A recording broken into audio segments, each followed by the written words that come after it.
कोई भी आकर आपको अपशब्द बोल देगा, कोई भी आकर आपको ब्लैकमेलर बोल देगा, कोई भी आकर आप पे हाथ बजा देगा, कोई भी आकर आपको बदनाम कर सकता है। और कोई भी जनता से लेकर पॉलिटिशियन से लेकर हर कोई ये उम्मीद करता है कि हम अधिकतम उसको क्या दे रहे हैं। और जब हम कुछ लिख दें एंटी, तो चाहे वो कोई भी हो, चाहे वो पत्रकार छोटा हो चाहे बड़ा हो, पत्रकार है, जब उसके ऊपर जो विपदा आती है ना, विश्वास मानिए कोई सपोर्ट में नहीं खड़ा होता। बहुत सारे हमारे पत्रकार रोज किसी न किसी रूप में पिसते हैं।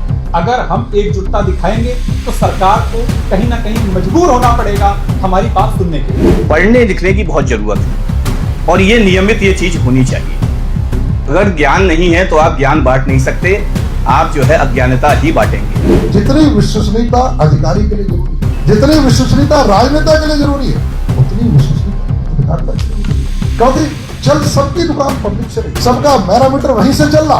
उत्तराखंड पत्रकार यूनियन की ओर से हिंदी पत्रकारिता दिवस भव्य रूप से मनाया गया। हिंदी पत्रकारिता के इतिहास, वर्तमान व चुनौतियों पर व्यापक विचार मंथन किया गया।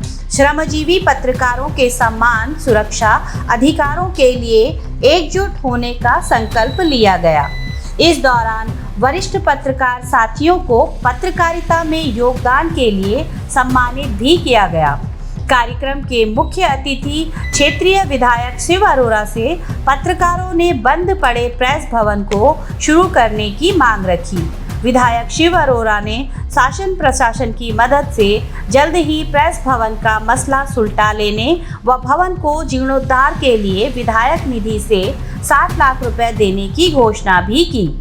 सफल आयोजन के लिए उत्तराखंड पत्रकार यूनियन की सराहना की गई। विश्व पत्रकारिता की अगर बात करें तो 15वीं शताब्दी से यह शुरू होती है और भारत में उद्दंड मार्तंड का जब 30 मई को जब शुरुआत हुई तो एक सीधी शुरुआत केवल एक समाचार पत्र की नहीं थी। वो एक ऐसी शुरुआत थी जो अंग्रेजी राज को, अंग्रेजी सत्ता को सीधे चुनौती दे रही थी। चुनौती भी कहां दे रही थी? कलकत्ता में, जो कि उस समय की जो है भारत की राजधानी हुआ करती थी। जब यह समाचार पत्र निकलने लगा तो पहले दिन से ही यह अंग्रेजों की आंख में खटकने लगा।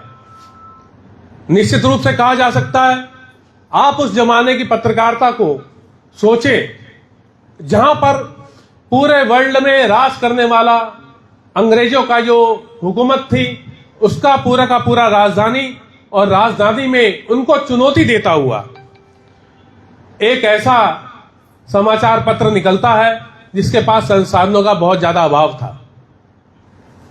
लगातार पंडित जी संघर्ष करते रहे, लेकिन अर्थ की एक बहुत बड़ी भूमिका थी। अंग्रेजी अखबारों को डाक शुल्क में भारी छूट मिलती थी, लेकिन उत्तंड मार्तंड जो है उसको कभी भी छूट नहीं दी गई।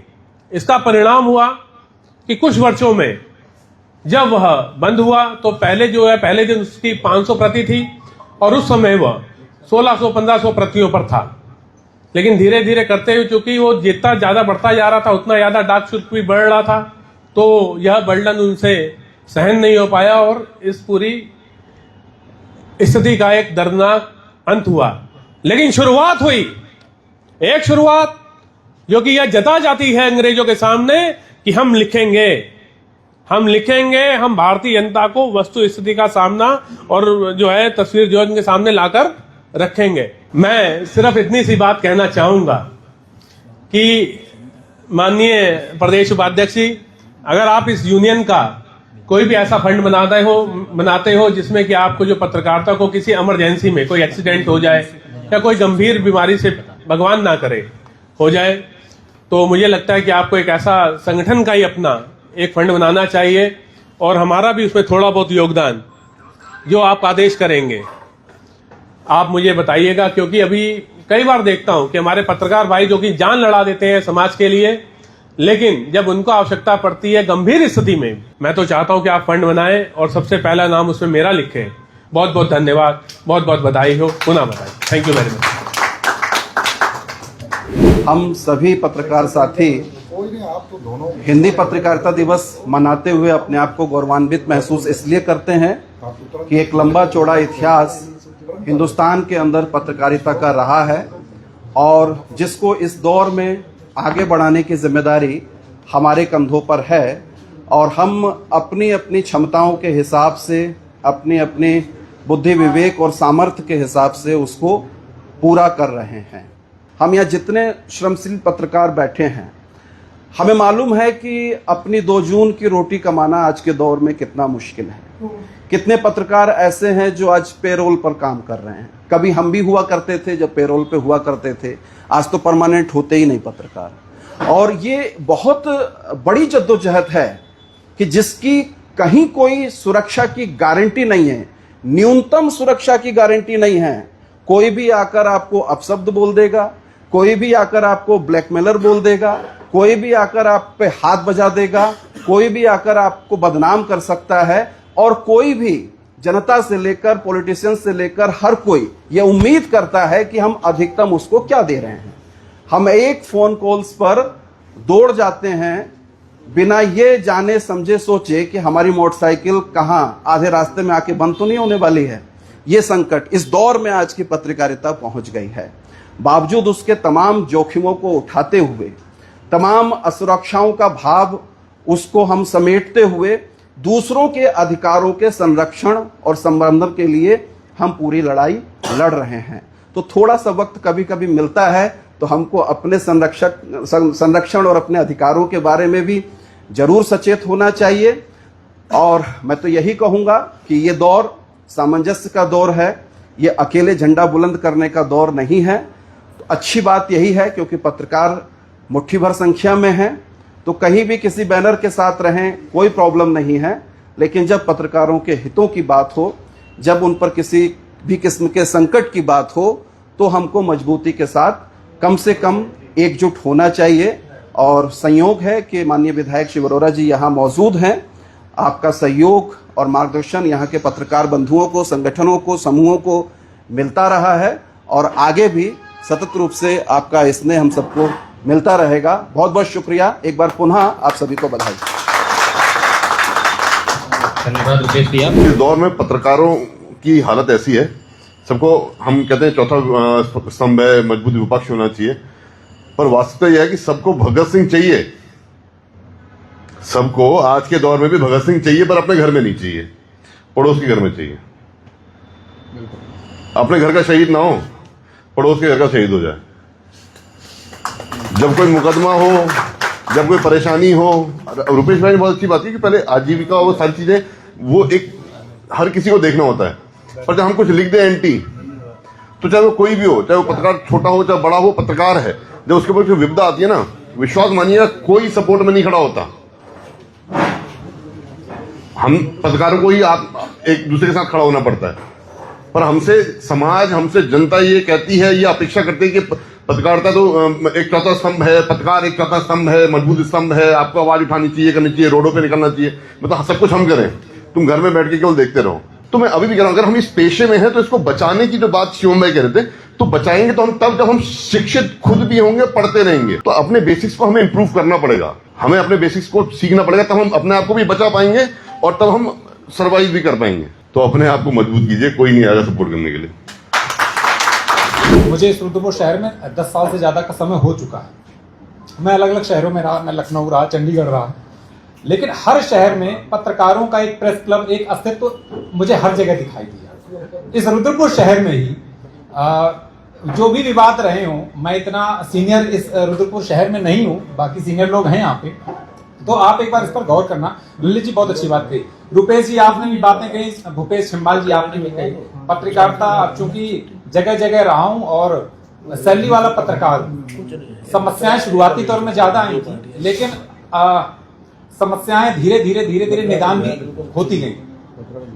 समस्याएं हैं पत्रकारों के सामने। मेरे ये जितने भाई यहाँ बैठे हैं, चाहे ये रंजीत हो, चाहे राठौड़ साहब हो, या अर्जुन हो, या जो दूसरे सारे साथी हैं, सबके सामने समस्या है।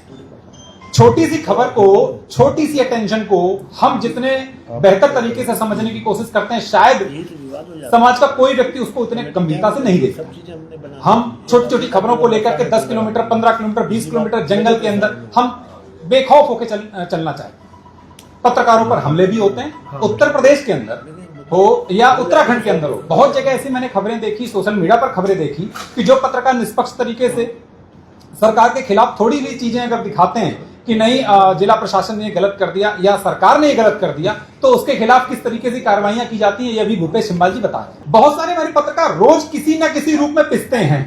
अगर हम एकजुटता दिखाएंगे तो सरकार को कहीं ना कहीं मजबूर होना पड़ेगा हमारी बात सुनने के लिए। तो इन सारी चीजों में प्रेस क्लब बड़ा महत्वपूर्ण है और मैं बड़ा धन्यवाद कहूंगा आदरणीय फुटेला जी को, बड़े सीनियर पत्रकार हैं, कंचन जी आपको, कि इस कार्यक्रम में मुझे बुलाया और एक साथ एक जगह, खबरों के माध्यम से तो मैं मिलता रहता हूं, लेकिन एक जगह आप सबके दर्शन हुए और अलग अलग बातें सुनने को मिली, अलग अलग सुझाव मिले। तो मैं विधायक जी आपसे फिर से एक बार निवेदन करूंगा कि इस बात को थोड़ा गंभीरता से लें, क्योंकि ये सिर्फ एक पत्रकार के हित की बात नहीं है, इससे हम सारे पत्रकारों का हित छिपा हुआ है। आपका बहुत बहुत धन्यवाद, बहुत बहुत धन्यवाद। तमाम हमारे साथी यहाँ पर बैठे हैं, कुछ नहीं भी होंगे। पढ़ने लिखने की बहुत जरूरत है और ये नियमित ये चीज होनी चाहिए। अगर ज्ञान नहीं है तो आप ज्ञान बांट नहीं सकते, आप जो है अज्ञानता ही बांटेंगे। बचाने वाली जो बात जो है वो पत्रकार एक मजबूत विपक्ष हमेशा रहा है सत्ता के खिलाफ। विपक्ष तो सत्ता के ही खिलाफ होगा, सत्ता के खिलाफ क्या, सत्ता की कमियां उजागर करने वाला पत्रकार होता है। लेकिन जब से ये सब चीजें शुरू हो गई कि साहब जो है वो चापलूसी कह लें, उसे शब्द दे दें, या फिर जो है वो ज्यादा नजदीकियां कह लें, ऐसा नहीं है कि अच्छा काम नहीं दिखाते, अच्छा काम भी दिखाइए। अगर अच्छा हुआ निश्चित तौर पर अच्छा दिखाइए, लेकिन अगर कुछ खराब है तो उस खराब को कहने की हिम्मत रखिए। जो बड़े हाउसेस हैं, मीडिया हाउस हैं, उनके मालिकान जब से चोर रास्तों से राजनीति में एंट्री करने लगे, राजनीति में जाने लगे, राज्यसभा में जाने का ख्वाब देखने लगे, उसमें जाने लगे, तो आप क्या करेंगे? अगर किसी अखबार का मालिक, आप देख लीजिए पिछले तमाम अखबार ऐसे हैं जिनके मालिक जो है राज्यसभा सदस्य बने, शुरुआत से है। तो जब आप सत्ता में रहेंगे, जब आप सत्ता में रहेंगे तो क्या अखबार में क्या छापेंगे? खिलाफ छाप लेंगे आप। ये कमियां अपनी जगह बनी हुई हैं, लेकिन हमने लिखना बंद कर दिया, हमने दिखाना बंद कर दिया। और जब से हमने ये बंद कर दिया तब से मीडिया जो है वो मीडिया नहीं रह गई। मीडिया क्या हो गई कि जो हम चाहेंगे वो छपेगा, जो हम चाहेंगे वो दिखाया जाएगा। तो यही चल रहा है। आज के बड़े अखबारों में आप देख लीजिए, क्या किसी बड़े प्रतिष्ठान में कोई घटना हुई है, क्या उसका नाम छपता है? बताइए मुझे आप, क्यों नहीं छपता? अगर कहीं घटना हुई है तो उसका नाम नहीं जाना चाहिए। अगर नहीं जा रहा है तो हम ये पत्रकारिता कर रहे हैं। बताइए आप, कहीं ना कहीं व्यवसायिक चीजें बहुत तेजी से जुड़ी और व्यवसायिक चीजें जुड़ते जुड़ते आज ये स्थिति आ गई कि सब कुछ व्यवसायिक हो गया। क्या हुआ? सब कुछ व्यवसायिक हो गया आज की डेट में। तो मैं यहां पे ये कहना चाहता हूं कि आज हिंदी पत्रकारिता दिवस है, सभी को शुभकामनाएं हैं, लेकिन हिंदी पत्रकारिता को बचाए रखने की बहुत जरूरत है। इस खास दिवस पर बहुत बहुत शुभकामनाएं। आप लोग तरक्की करते रहें, निरंतर आगे बढ़ते रहें, यही कामना है। धन्यवाद। इस पत्रकारिता के महत्व को लेकर किसी को संशय नहीं। पत्रकारिता कितनी महत्वपूर्ण है यह हर व्यक्ति जानता है। हम लोकतंत्र का चौथा स्तंभ कहते हैं, तो ऐसे नहीं कहते। इसके बिना लोकतंत्र की कल्पना भी नहीं कर सकते। कई सारे विषय आ रहे थे यहां पर कि सत्ता, जनप्रतिनिधि, उनसे संबंध। रुपेश जी और भूपेश जी ने कहा, और सबका कहना था कि वास्तव में सत्ता के विरुद्ध, सत्ता से एक संघर्ष, यह पत्रकारिता का एक स्वरूप और है भी। लेकिन इसमें कोई नेगेटिव चीज नहीं। मेरा ये मानना है जो सत्ता में है और अगर वो ये चाहता है कि अगर उसे अवसर मिला है कुछ करने का और बहुत लंबे समय तक उसे अवसर मिले, बहुत लंबे समय तक वो काम कर सके, तो उसके लिए बहुत जरूरी है कि ऐसी पत्रकारिता हो। ऐसी पत्रकारिता के कारण से वो सजग रहता है, उससे गलती होने की संभावना कम रहती है। ऐसा नहीं है कि कोई विषय अगर किसी के खिलाफ आ गया तो उससे वो समाप्त हो जाता है। कोई भी राजनेता इतिहास बताता है ना तो एक दिन में बनता है ना एक दिन में समाप्त होता है। कोई सत्ता एक दिन में नहीं बनती और एक दिन में समाप्त नहीं होती। पत्रकारिता एक ऐसी चीज है सबसे रियल टाइम है, वो आज और उस मौके को देखती है, उस अवसर पर उसको देखने का नजरिया क्या है, उस घटना को नजरिया क्या है। कई बार वही प्रशासनिक अधिकारी जब काम कर रहा होता है तो बड़ा आक्रामक होता है, तो वही नजरिया बड़ा अच्छा लगता है क्योंकि लॉ ऑर्डर को मेंटेन कर रहा होता है। वो लाठी लेके खड़ा होता है तो पत्रकार कहता है देखो कितना अच्छा काम किया इसने, लॉ ऑर्डर को मेंटेन किया। लेकिन वही अधिकारी वही प्रशासनिक अधिकारी और लाठी लेके खड़ा और किसी गरीब के लग गया तो वही अधिकारी वही लाठी, लेकिन देखने का नजरिया बदल गया। और वहीं पर वही पत्रकार उसे बताता है कि इससे बड़ा अत्याचारी कोई नहीं। तो हर घटना को देखने का, हर घटना के प्रभाव दुष्प्रभाव का एक अपना अवसर होता है। पत्रकारिता तो मैं कहता हूं आईना, लेकिन इतना जरूर है कि आईना साफ रहना चाहिए। जब आईने धुंधले होने लगते हैं तो थोड़ी सी समस्याएं आती हैं। आईने अगर साफ हैं तो निश्चित माने पत्रकारिता भी कभी, क्योंकि अभी बहुत सारे विषय आए कि पत्रकारों का भविष्य, पत्रकारिता कैसे होगी, हिंदी पत्रकारिता का भविष्य क्या, ये निश्चित रूप से बहुत बड़ा एक, जिसे कह सकते हैं कि एक संकट भी कह सकते हैं। संकट के साथ साथ चिंता का विषय तो है कि हिंदी पत्रकारिता कैसे उस मुकाम को प्राप्त किए रखे, कैसे उसकी विश्वसनीयता बनी रहे। क्योंकि जितनी विश्वसनीयता अधिकारी के लिए जरूरी है, जितनी विश्वसनीयता राजनेता के लिए जरूरी है, उतनी विश्वसनीयता पत्रकारिता के लिए जरूरी है।